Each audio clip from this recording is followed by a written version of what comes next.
The central claims of Hegel's philosophy of art are constructed in his famously opaque terminology, primarily the idea of the spirit or the Geist. And sometimes you'll hear it as Zeitgeist, which is literally the spirit of the time. And the time, the temporal dimension, we'll come back to.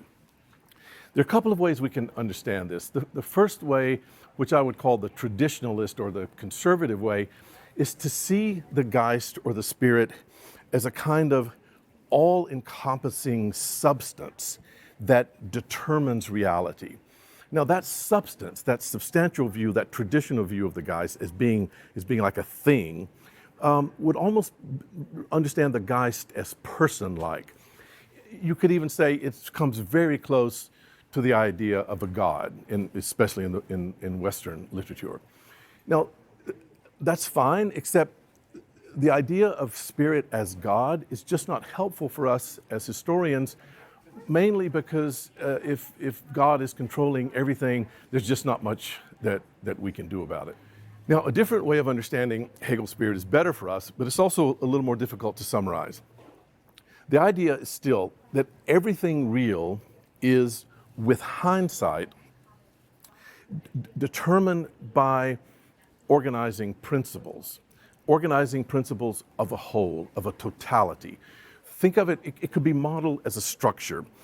Think of it, or it could be modeled as sort of conditions of possibility, that the whole of reality is organized by a structure that establishes the conditions of possibility.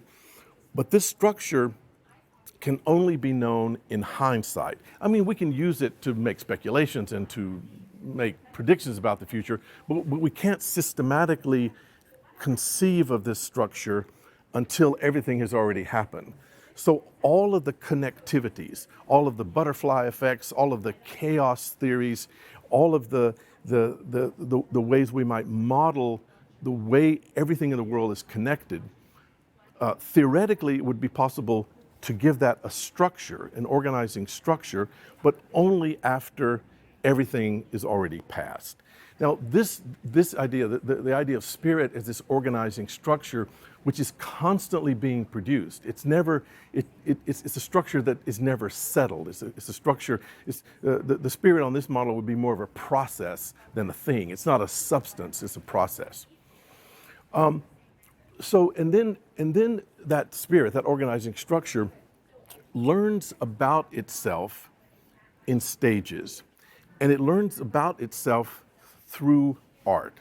So think of it like this: the spirit initially sort of doesn't know itself. It can't represent itself. So it, as it were, reaches down into the material world and creates through collective community human activity as its kind of vehicle. It creates art forms, collective art forms, and it sees itself. It says, oh, this is what I am. But by the time it sees that, it actually has already grown, it's already changed, it's already developed. So it's not satisfied with that art form, and it moves to the next one. This is how Hegel gives history a kind of telos and a propeller and a movement forward. And then spirit looks down and says, oh, so this is what I am. But it's not, now it's even more refined, it's more developed, and it wants to keep moving forward.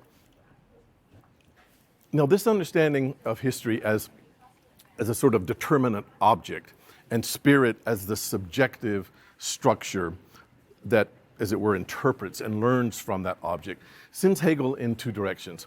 First of all, he defends a form of holism in which the forms of thought and art as a form of thought depend on their identity in a network. That is to say, that forms of art only take on their characteristics in relation to other forms of art in other times and other epochs in a network. And second, Hegel argues that the conditions of possibility or the sort of understanding of objects includes the participation of individuals in collective social life. In other words, the spirit, for Hegel, it is the spirit that is propelling art forward. But the spirit needs the participation of individuals in social life to help it make those art objects. And then Hegel constructs three epochs in which spirit learns about itself through art. The first epoch is what he calls the symbolic, which is basically everything prior to ancient Greece.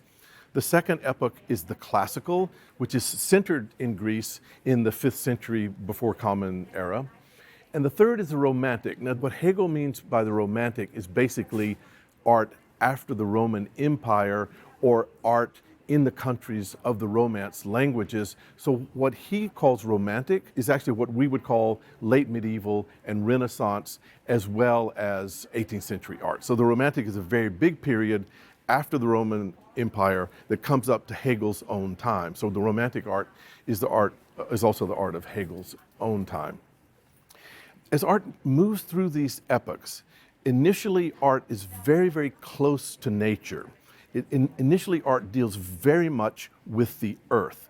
And so for Hegel, and this is very important for us, of course, architecture is the primary art. Architecture is the inaugural art, because architecture is the art that deals most closely with the earth. It's made of stone and brick and wood, which are all from the earth.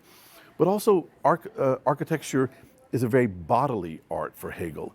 And for Hegel, the art moves from the more bodily, the more sensuous, the more material forms.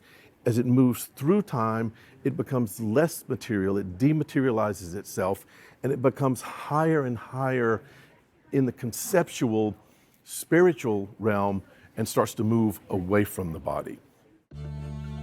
Let's see in a little more detail how he constructs this. Hegel starts with the Tower of Babel. And for him, the Tower of Babel, which is of course an architectural art, is important because it's the art of a community. He started with a community effort to build a tower. But of course, the choice of Babel as an exemplary symbol of national unity is difficult because, as we know from the legend, the community of Babel started speaking different languages. The tower was never complete. The community dispersed across the globe. For Hegel, it is the very failure of the project that he finds interesting, because it's in the failure of the project, it's in the impossibility of the project that then compels the community to continue. Humans didn't stop making art after the failure of Babel. On the contrary, they made art in a way with more intensity. And so it gives Hegel the idea of community, it gives him the idea of collective building, but it also gives him the propeller that he needs to move art through time.